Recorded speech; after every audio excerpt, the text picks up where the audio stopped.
ನಮಸ್ಕಾರ ಎಲ್ಲರಿಗೂ. ಇವತ್ತು ಬೆಳಗಿನ ಒಂದು ಅಡುಗೆ ನಿಮ್ಮ ಹತ್ರ ಶೇರ್ ಮಾಡ್ತಾಯಿದ್ದೀನಿ. ಇವತ್ತು ಬದನೆಕಾಯಿಯಲ್ಲಿ ಒಂದು ಗ್ರೇವಿ ಮಾಡ್ತಾಯಿದ್ದೀನಿ ಬೆಳಿಗ್ಗೆ. ಸ್ವಾಗತ ನಿಮಗೆಲ್ಲರಿಗೂ ನನ್ನ ಒಂದು ಯೂಟ್ಯೂಬ್ ಚಾನಲ್ಗೆ. ಬದನೆಕಾಯಿ ತುಂಬ ಒಳ್ಳೆಯದು ಸ್ನೇಹಿತರೆ ಆರೋಗ್ಯಕ್ಕೆ. ಹಾಗಾಗಿ ಕೆಲವರು ಬದನೆಕಾಯಿ ಇಷ್ಟಪಡಲ್ಲ, ನಮಗೆ ತುಂಬ ಇಷ್ಟ. ಇದರಲ್ಲಿ ಚಟ್ನಿ, ಮೊಸರು ಬಜ್ಜಿ ಮಾಡ್ತಾರೆ. ಕೆಲವು ಸಲ ಒಂದೊಂದು ಸಾಂಬಾರಿಗೂ ಹಾಕ್ತಾರೆ. ಸಾಂಬಾರು ತುಂಬ ಚೆನ್ನಾಗಿರುತ್ತೆ. ಬದನೆಕಾಯಿ ಬೇಳೆ ಸಾಂಬಾರು ತುಂಬ ಚೆನ್ನಾಗಿರುತ್ತೆ ಸ್ನೇಹಿತರೆ. ನಮ್ಮ ಚನ್ನಗಿರಿಯಲ್ಲಿ ಈ ಥರ ಕಲರ್ ಬದನೆಕಾಯಿ ಜಾಸ್ತಿ, ಗ್ರೀನ್ ಕಲರ್ ಬರುತ್ತೆ ಯಾವಾಗಾದರೂ. ಆದರೆ ನಾವು ಹೋದಾಗೆಲ್ಲ ಜಾಸ್ತಿ ಇದೇ ಥರ ಬದನೆಕಾಯಿಯನ್ನು ನೋಡ್ತಾ ಇರ್ತೀವಿ.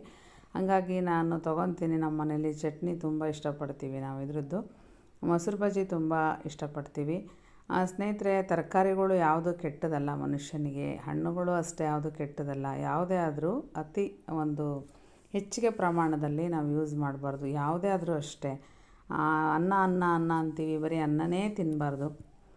ಒಂದು ಹಣ್ಣು ಅಂತೀವಿ, ಬರೀ ಹಣ್ಣೇ ತಿನ್ನಬಾರ್ದು. ಬರೀ ಒಂದೇ ಥರ ತರಕಾರಿ ತಿಂತಿರ್ತೀವಿ, ಅದು ಒಳ್ಳೆಯದಲ್ಲ. ಎಲ್ಲ ರೀತಿಯ ತರಕಾರಿಗಳು ಸಹ ನಾವು ಮನೆಯಲ್ಲಿ ಮಾಡಬೇಕು. ನಾವು ಯಾವುದೇ ತರಕಾರಿಗಳನ್ನು ಚೆನ್ನಾಗಿ ಅದನ್ನ ತೊಳೆದ್ಬಿಟ್ಟೆ ನಾವು ಉಪಯೋಗಿಸ್ಬೇಕು.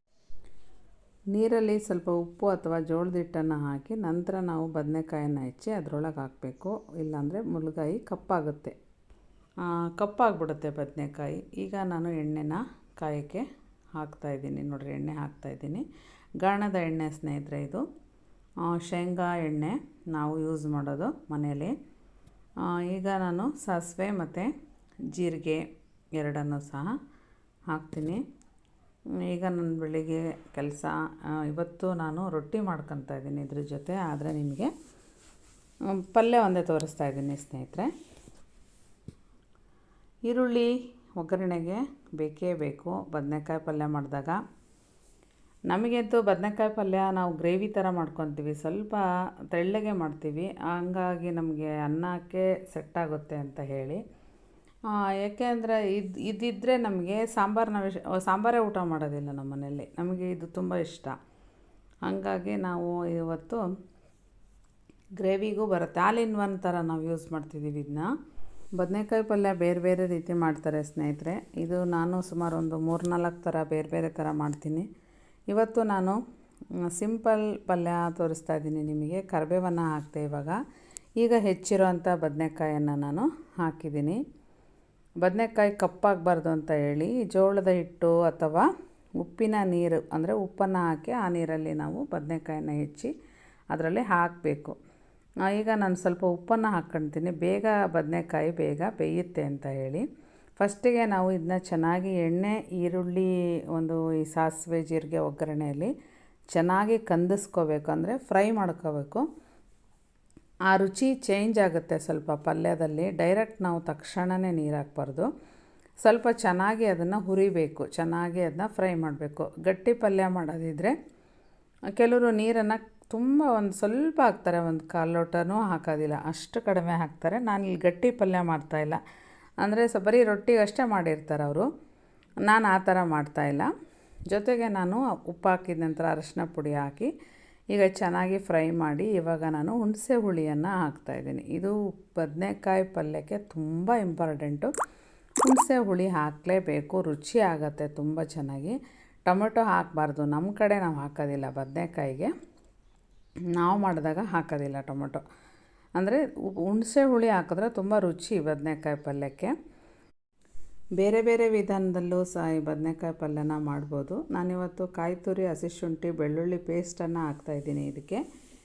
ಪಲ್ಯಕ್ಕೆ ಚೆನ್ನಾಗಿರುತ್ತೆ. ಅದೊಂದು ಸ್ವಲ್ಪ ಗ್ರೇವಿ ಥರ ಮಾಡ್ತಾಯಿದ್ದೀನಲ್ವ, ಹಂಗಾಗಿ. ಕೆಲವರು ಬರೀ ಮನೆಯಲ್ಲೇ ಮಾಡಿಕೊಂಡಂಥ ಪೌಡರ್ಸನ್ನು ಯೂಸ್ ಮಾಡಿ ಅಷ್ಟೇ ಮಾಡ್ತಾರೆ. ಕೆಲವರು ಫ್ರೈ ಪಲ್ಯ ಅಂತ ಹೇಳಿ ಮಾಡ್ತಾರೆ. ತುಂಬ ಥರ ಬೇರೆ ಬೇರೆ ಥರ ಮಾಡ್ಬೋದು ಬದನೆಕಾಯಲ್ಲಿ. ನಾನಿವತ್ತು ಸ್ವಲ್ಪ ನೀರನ್ನು ಸಹ ಹಾಕ್ಕೊಂಡೆ, ಅಂದರೆ ಗ್ರೇವಿ ಥರ ಬರುತ್ತೆ ಅಲ್ವಾ ಸ್ವಲ್ಪ, ಹಾಗಾಗಿ ಸ್ವಲ್ಪ ನನಗೆ ರಸ ಇರಲಿ ಅದರಲ್ಲಿ ಅಂತಂದೇಳಿ ಈ ಥರ ನಾವು ಚೆನ್ನಾಗಿ ಫ್ರೈ ಆದಮೇಲೆ ನಾವು ನೀರನ್ನು ಹಾಕಬೇಕು.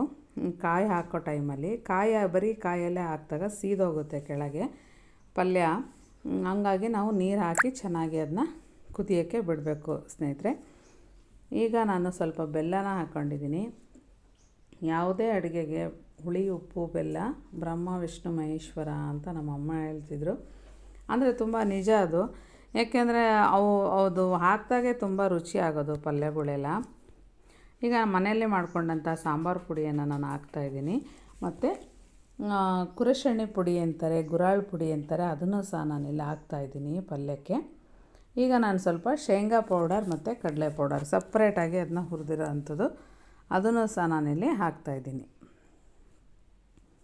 ಅಲ್ಲಿಗೆ ಎಲ್ಲ ಒಂದು ಸಾಮಾನುಗಳನ್ನು ನಾವು ಹಾಕಿದ್ವಿ. ಸಾಮಗ್ರಿಗಳನ್ನು ನಾವು ನಮ್ಮ ಮನೆಯಲ್ಲೇ ಮಾಡಿಕೊಂಡಂಥ ಅಡುಗೆಗಳನ್ನು ಮಾಡಿದಾಗ ನಾವೇ ಚೆನ್ನಾಗಿ ಅದನ್ನ ಕೆಲವೊಂದು ಪದಾರ್ಥಗಳನ್ನು ಹುರಿದು ಪೌಡರನ್ನು ಮನೇಲಿ ಮಾಡ್ಕೊಂಡಾಗ ತುಂಬ ರುಚಿಯಾಗುತ್ತೆ ಪಲ್ಯ. ನೀವು ಸಹ ಮನೇಲಿ ತುಂಬ ಈಸಿಯಾಗಿ ಮಾಡ್ಕೊಬೋದು ಇದನ್ನ. ನಾನು ಯಾವುದೇ ಅಡುಗೆ ಮಾಡಿದ್ರು ಸ್ನೇಹಿತರೆ, ನಮ್ಮ ಹಳ್ಳಿ ಥರ ಅಡುಗೆನೇ ನಾನು ಮಾಡೋದು ಜಾಸ್ತಿ. ನಮ್ಮ ಅಮ್ಮ ಅವರೆಲ್ಲ ಹೆಂಗೆ ಮಾಡ್ತಾಯಿದ್ರು ನಾನು ಅದೇ ಥರನೇ ನಾನು ಜಾಸ್ತಿ ಮಾಡೋದು. ಸ್ವಲ್ಪ ಬೇರೆ ಬೇರೆ ಥರ ಈಗ ವೇರಿಯೇಷನ್ ಮಾಡ್ಕೊಂಡಿದ್ದೀನಿ ನಾನು ಅಷ್ಟೇ. ಆದರೆ ಮೂಲ ನಮ್ಮ ಮನೆಯಲ್ಲಿ ನಮ್ಮ ಹಿರಿಯರು ಏನು ಮಾಡಿದಾರೋ ಅದನ್ನೇ ನಾವು ಮಾಡಬೇಕು. ನಾವು ಯಾವುದೇ ಒಳ್ಳೇದು ಅವ್ರು ಮಾಡಿರೋದೇ ನಮಗೆ ಒಳ್ಳೆಯದು. ನಮ್ಮ ಹಿರಿಯರು ಏನೇನು ಅಡುಗೆ ಮಾಡಿ ಅವ್ರು ಏನೇನು ಊಟ ಮಾಡ್ತಾಯಿದ್ರು ಅದೇ ನಮಗೆ ಅಮೃತ, ಅದೇ ನಮಗೆ ದೊಡ್ಡ ಒಂದು ಶಕ್ತಿ ಅಂತ ಹೇಳ್ಬೋದು. ನಾವೇನೇ ಊಟ ಮಾಡೋಕ್ಕೂ ಅದೇ ನಮಗೆ ಪ್ರೇರಣೆ. ನಮ್ಮ ಹಿರಿಯರು ಹಿಂದೆ ನಾವು ಏನೇನು ಅವ್ರ ಕೈಯಿಂದ ಊಟ ಮಾಡಿದ್ದೀವಿ ಚಿಕ್ಕವರಿದ್ದಾಗಿಂದ ಹಿಡಿದು ದೊಡ್ಡವರಾಗೋ ತನಕನೂ ನನಗೆ ಅದೇ ಇಷ್ಟನೇ. ನನಗೆ ಅವ್ರ ಕಾಲದ ಅಡುಗೆನೇ ನನಗೆ ತುಂಬ ಇಷ್ಟ. ಅವರ ಮಾಡೋ ಅಂಥದ್ದನ್ನೇ ನಾನು ಏನೇ ಆದರೂ ಮಾಡೋದು ಸ್ನೇಹಿತರೆ. ಒಳ್ಳೆಯದು ಅದು ಆರೋಗ್ಯಕ್ಕೆ. ನಾವೇನೇನೇ ಹೊಸ ಫುಡ್ ಅಂತ ಮಾಡಿದ್ರೂ ಸಹ ನಾವು ಅದನ್ನು ಆಸೆ ಪಡೋಕ್ಕಾಗೋದೇ ಇಲ್ಲ. ಮಾಡಲೇಬೇಕು ಅಂತ ಅನಿಸೋದೇ ಇಲ್ಲ. ಮತ್ತು ನಮ್ಮ ಮೈಂಡು ರೊಟ್ಟಿ ಪಲ್ಯಗಳು ಮತ್ತು ಮುದ್ದೆ, ಒಳ್ಳೊಳ್ಳೆ ಸಾರು, ಹಳೆ ಕಾಲದ ಅಡುಗೆ ಅದೇ ನಮಗೆ ಒಪ್ಪುತ್ತೆ, ನಮಗಿಷ್ಟ ಆಗುತ್ತೆ. ನಾನು ಪಲ್ಯ ಆದಮೇಲೆ ಬದನೆಕಾಯನ್ನು ಸುಟ್ಕೊತಾ ಇದ್ದೀನಿ ಸ್ನೇಹಿತರೆ. ಸ್ವಲ್ಪ ನನಗೆ ಪಲ್ಯ ಹೇಳಿದ್ನಲ್ವ, ಆಗಲೇ ಪಲ್ಯ ಆಯಿತು. ಇವಾಗ ನಾನು ಇದ್ರ ಜೊತೆ ಮುಳ್ಗಾಯಿ ಚಟ್ನಿ, ಬದನೆಕಾಯಿ ಮುಳ್ಗಾಯಿ ಎರಡೂ ಒಂದೇ ಸ್ನೇಹಿತರೆ. ನಾವು ಮುಳ್ಗಾಯಿ ಅಂತಲೇ ಕರಿತೀವಿ, ಬದನೆಕಾಯಿ ಅಂತಲೂ ಕರಿತೀವಿ. ಈಗ ನಾನು ಚಟ್ನಿ ಮಾಡ್ಕೊಳ್ಳೋಣ ಅಂತ ಹೇಳಿ ಅದನ್ನು ಸುಡ್ತಾಯಿದ್ದೀನಿ. ಈಗ ಒಳ್ಳೆ ದೊಡ್ಡ ಸೈಜ್ ಬದನೆಕಾಯನ್ನು ನಾನು ತೊಗೊಂಡಿದ್ದೀನಿ. ಚಟ್ನಿಗೆ ಚೆನ್ನಾಗಿರುತ್ತೆ ಈ ಥರ ಎಳೆ ಬದನೆಕಾಯಲ್ಲಿ ಚಟ್ನಿ ಮಾಡಿದಾಗ. ಆ ಬದನೆಕಾಯನ್ನು ಇದೇ ಥರನೇ ನಾವು ಸುಡಬೇಕಾಗುತ್ತೆ ಚೆನ್ನಾಗಿ. ಅದು ಬೇಗ ಸುಟ್ಟೋಗುತ್ತೆ, ಲೇಟೇನು ಆಗೋದಿಲ್ಲ ನಮಗೆ. ಆದರೆ ಹುಳ ಇರುತ್ತೆ ಕೆಲವೊಂದು ಬದನೆಕಾಯಲ್ಲಿ. ನೀವು ಅದನ್ನು ಸಂಪೂರ್ಣವಾಗಿ ತೆಗೆದುಬಿಡಿ ಸ್ನೇಹಿತರೆ. ಯಾಕೆಂದರೆ ಕೆಲವರು ಅದನ್ನ ತೆಗೆದುಬಿಡ್ತಾರೆ, ಕೆಲವರು ಅರ್ಧ ಉಳಿಸ್ಕೊಳ್ಳೋದು ಆ ಥರ ಮಾಡ್ತಾರೆ. ಹಂಗಾಗಿ ನೋಡಿ, ಈಗ ನಾನು ಇನ್ನೊಂದೆರಡು ಬದನೆಕಾಯಿ ಮತ್ತೆ ಸುಡ್ತಾಯಿದ್ದೀನಿ. ಬದನೆಕಾಯನ್ನು ಒಲೆಯಲ್ಲಿ ಸುಟ್ಟರೆ ಇನ್ನೂ ರುಚಿ ಸ್ನೇಹಿತರೆ. ನಾವು ಗ್ಯಾಸಲ್ಲಿ ಸುಡ್ತಾ ಇರ್ತೀವಿ. ನಾನು ನಿಮಗೆ ಲೈಟ್ರನ್ನ ತೋರಿಸ್ತಾ ಇದ್ದೀನಿ. ಈ ಥರ ದೊಡ್ಡ ಲೈಟ್ರ್ ತೊಗೊಂಡ್ರೆ ಈಸಿಯಾಗಿ ನಾವು ಒಲೆ ಹಚ್ಬೋದು. ಕೈಗೂ ಸಹ ನಮಗೆ ಬಿಸಿ ತಾಕೋದಿಲ್ಲ. ಹಾಗಾಗಿ ಈ ಥರ ಲೈಟ್ರು ತುಂಬ ಕಡಿಮೆ ರೇಟಿಗೆ ಮೀಶೋದಲ್ಲಿ ಸಿಗುತ್ತೆ ಸ್ನೇಹಿತರೆ. 110 ರೂಪಾಯಿಗೆ 2 ಆಗುತ್ತೆ ನೋಡಿರಿ. ನಾನು 2 ಬಂದಿತ್ತು ಇದರಲ್ಲಿ, ನಾನು ಹಂಗಾಗಿ ತೊಗೊಂಡಿದ್ದೆ. ಒಂದು ಹೋಟೆಲಿಗೆ ಕೊಟ್ಟಿದ್ದೀನಿ, ಒಂದು ನಾನು ಮನೆಗೆ ಯೂಸ್ ಮಾಡ್ಕೊತಾ ಇದ್ದೀನಿ ಲೈಟ್ರು. ಈ ಥರ ತುಂಬ ಬಿಸಿ ತಾಗಲ್ಲ ಬೇಗ ಕೈಗೆ. ದೊಡ್ಡ ಲೈಟ್ರಲ್ಲಿ ನಾವು ಹಚ್ಚಿದಾಗ ಒಲೆಯನ್ನು ಈ ಥರ ಚೆನ್ನಾಗಿ ಸುಡಬೇಕು ಸ್ನೇಹಿತರೆ ಬದನೆಕಾಯಿನ ಚಟ್ನಿಗೆ. ನಾನು ನಿಮಗೆ ಡೀಟೇಲಾಗಿ ತೋರ್ಸೋಕ್ಕೆ ಹೋಗಿಲ್ಲ. ನಾನು ವಿಡಿಯೋ ಮಾಡಿ ಹಾಕಿದ್ದೀನಿ ಮುಳ್ಗಾಯಿ ಚಟ್ನಿ ಯಾವ ರೀತಿ ಮಾಡೋದು ಮನೆಯಲ್ಲಿ ನಾವು ಅಂತ. ನೀವು ಸಹ ಮಾಡ್ಕೊಳ್ಳಿ ಮನೆಯಲ್ಲಿ. ನಾನು ವಿಡಿಯೋ ಹಾಕಿದ್ದೀನಿ, ನಾನು ಯೂಟ್ಯೂಬಲ್ಲಿದೆ ವಿಡಿಯೋಸನ್ನು ನೀವು ಚೆಕ್ ಮಾಡಿದ್ರೆ ಓಲ್ಡ್ ವೀಡಿಯೋಸು ನಿಮಗೆ ಸಿಗುತ್ತೆ. ನಾನಿವತ್ತು ಸುಡೋದು ಮಾತ್ರ ತೋರಿಸಿದ್ದೀನಿ, ಈ ಥರ ನಾವು ಮಾಡ್ತೀವಿ ಚಟ್ನಿನ ಅಂತ ಹೇಳಿ. ಇದನ್ನು ಒಂದು ಸಣ್ಣ ಪಾತ್ರೆಯಲ್ಲಿ ನೀರು ಇಟ್ಕೊಂಡು ನಾವು ಮುಳ್ಗಾಯಿ ಆರಿದ ನಂತರ ನಿಧಾನಕ್ಕೆ ಸಿಪ್ಪೆನ ಬಿಡಿಸ್ಕೋಬೇಕಾಗತ್ತೆ. ಕೈಗೆ ಅದು ಕಪ್ಪು ಹತ್ತೋದಿಲ್ಲ ನಾವು ಕೈಯಲ್ಲಿ ನೀರಲ್ಲಿ ಎತ್ಕೊಂಡು ಬಿಡಿಸಿದಾಗ. ಆಮೇಲೆ ಏನಾದರೂ ಹುಳಗಿಳ ಅದರಲ್ಲಿದ್ದರೆ ಸಂಪೂರ್ಣ ಬದನೆಕಾಯಿ ತೆಗೆದು ಹಾಕ್ಬಿಡಿ ಸ್ನೇಹಿತರೆ. ಚೆನ್ನಾಗಿರುತ್ತೆ, ತುಂಬ ರುಚಿಯಾಗಿರುತ್ತೆ. ಇದಕ್ಕೆ ಹಸಿಮೆಣಸಿನ್ಕಾಯಿ ಚೆನ್ನಾಗಿ ಹುರಿದ್ಬಿಟ್ಟು ಕೊತ್ತಂಬರಿ ಸೊಪ್ಪು, ಬೆಳ್ಳುಳ್ಳಿ ಜೊತೆ ನಾವು ಚಟ್ನಿಯನ್ನು ಫಸ್ಟ್ ರೌಂಡಲ್ಲಿ ಬೆಳ್ಳುಳ್ಳಿ, ಹಸಿಮೆಣಸಿನ್ಕಾಯಿ ಹಾಕಿ ಚೆನ್ನಾಗಿ ತಿರುಗಿಸ್ಬೇಕು. ನಂತರ ಉಪ್ಪು, ಕೊತ್ತಂಬರಿ ಸೊಪ್ಪು, ಬದನೆಕಾಯನ್ನು ಬಿಡಿಸಿರ್ತೀವಲ್ವ ಅದನ್ನು ಹಾಕಿ ಒಂದು ಸ್ವಲ್ಪ ತಿರುಗಿಸಿದ್ರೆ ಸಾಕು. ಫ್ರೆಂಡ್ಸ್, ಫೈನಲಿ ಬದನೆಕಾಯಿ ಪಲ್ಯ ರೆಡಿ ಆಯಿತು. ನೀವು ಸಹ ಮನೆಯಲ್ಲಿ ಮಾಡ್ಕೊಳ್ಳಿ ಸ್ನೇಹಿತರೆ, ತುಂಬ ಚೆನ್ನಾಗಿರುತ್ತೆ. ಊಟಕ್ಕೆ ತುಂಬ ಒಂದು ರುಚಿಯಾಗಿರುತ್ತೆ. ಅನ್ನ, ಚಪಾತಿ, ರಾಗಿ ರೊಟ್ಟಿ, ಅಕ್ಕಿ ರೊಟ್ಟಿ, ಜೋಳದ ರೊಟ್ಟಿ ಎಲ್ಲದಕ್ಕೂ ಚೆನ್ನಾಗಿರುತ್ತೆ. ಮತ್ತು ನೀವು ಬಿಸಿ ಬಿಸಿ ಅನ್ನ ತುಪ್ಪ ಹಾಕ್ಕೊಂಡು ಪಲ್ಯ ಹಾಕ್ಕೊಳ್ತಿದ್ರೆ ಇನ್ನೂ ತುಂಬ ರುಚಿಯಾಗಿರುತ್ತೆ. ನಾನು ಸ್ವಲ್ಪ ಗ್ರೇವಿ ಥರ ಮಾಡಿದ್ದೀನಿ, ಸ್ವಲ್ಪ ಅನ್ನಕ್ಕೂ ಬರುತ್ತೆ ನಮಗೆ ಅಂತ ಹೇಳಿ. ನಾವಿರೋದೇ 3 ಜನ, ಹಾಗಾಗಿ ನಮಗೆ ಸ್ವಲ್ಪ ಅನ್ನಕ್ಕೂ ಸೆಟ್ ಆಗುತ್ತೆ ನಾನು ಮಾಡಿದ್ದೀನಿ ಸ್ನೇಹಿತರೆ. ಬಿಡುವಿದ್ದಾಗ ನಾನು ಸ್ವಲ್ಪ ಬಟ್ಟೆ ಹೊಲಿಯೋದಾಗಿರಲಿ, ಮತ್ತೊಂದು ಬೇರೆ ಯಾವುದಾದ್ರೂ ಕೆಲಸ ನನ್ನ ಇದ್ದೇ ಇರುತ್ತೆ ಸ್ನೇಹಿತರೆ. ಬಿಡುವಿನ ಸಮಯದಲ್ಲಿ ಒಂದು ಸಲ ವಿಡಿಯೋ ಮಾಡಬೇಕು ಅಂತ ಅಂದ್ಕೊಂಡಿರ್ತೀನಿ, ಆಗೋದೇ ಇಲ್ಲ ನನ್ನ ಟೈಮಿಗೆ. ಖಂಡಿತ ನಿಮ್ಮ ಹತ್ರ ನಾನು ಮಾಡೋವಂಥ ಅಡುಗೆಗಳನ್ನ ಶೇರ್ ಮಾಡಬೇಕು ಅಂತ ತುಂಬ ಆಸೆ, ಆದರೂ ಸಹ ಪ್ರಯತ್ನ ಪಡ್ತಾನೆ ಇರ್ತೀನಿ.